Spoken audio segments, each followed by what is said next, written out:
If someday you should see Thomas the Tank Engine puffing happily along the line, he may be on his way to a village nestled deep in the heart of the island of Sodor. One December morning, Thomas whistled to all his friends. "It's nearly Christmas, and I'll bring you lots of letters and parcels." But a week later, the storms came.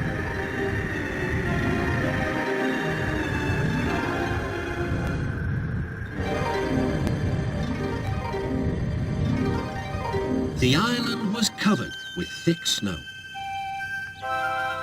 The engines found work difficult. Some had to help clear snow from the track, and workmen hacked away at the frozen banks of ice. Thomas and Percy were collecting important post for Christmas. "Driver said there's lots of post for the village," said Thomas. "I'll need an extra truck for it all." Percy was feeling left out. "It's not fair. You're not leaving any post for me." But Percy's chance had come. "There's been a change of plan," said Thomas's driver. "The Fat Controller needs us at the big station. Percy, you are to take Thomas's train to the village." Percy was delighted, but Thomas was sad. "I won't be able to say Happy Christmas to all my friends." "Don't worry," said Percy kindly. "I'll do it for you." "It's not the same," sighed Thomas. Percy was making good time on his way to the village when suddenly... "What's that?" called his driver. There ahead was a fogman by the line. He was holding a red light. "The village is cut off by snow," he shouted. "We need snowplows, workmen and a helicopter. Leave your trucks in the sidings and go back quickly." Percy was soon steaming to Harold's airfield. "Beep, beep," whistled Percy. "Wake up, lazy wings. The mountain villagers need your help. They're stranded." "Whiz-out," replied Harold. "I like an emergency to keep me warm." And he buzzed away. "Now," sighed Percy, "what's next?" Suddenly, there was Thomas with Terence the tractor and a works train. "Come on, Percy," whistled Thomas. "Follow me." The two engines battled their way through the snow. At last, they reached the village.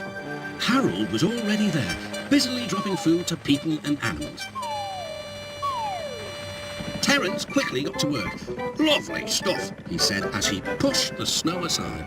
"Well done, Percy. Well done, Thomas," cheered the villagers. "You're the best Santa Claus this village has ever had." "What's a Santa Claus?" asked Percy. "Santa Claus is someone who drops presents down chimneys at Christmas time." Percy looked at his funnel. "I wonder if..."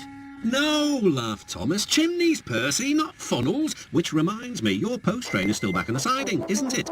Percy hurried back to fetch it. Just then, Toby arrived with Henrietta. "We've brought lots of hot drinks and food for the villagers," he whistled. That night, all the engines had gone back to their sheds except Toby. The villagers had made a plan to thank the engines. They loaded paint pots and parcels into Henrietta, then they set off through the moonlit countryside. All the engines were fast asleep in the sheds as Toby ran silently into the yard. He had no idea what the villagers were going to do, but he knew it was going to be a big surprise. When the engines woke the next morning, they could not believe their eyes. The sheds had been repainted and decorated. Parcels lay everywhere. The engines whistled in delight, and everyone agreed that it was really a happy Christmas.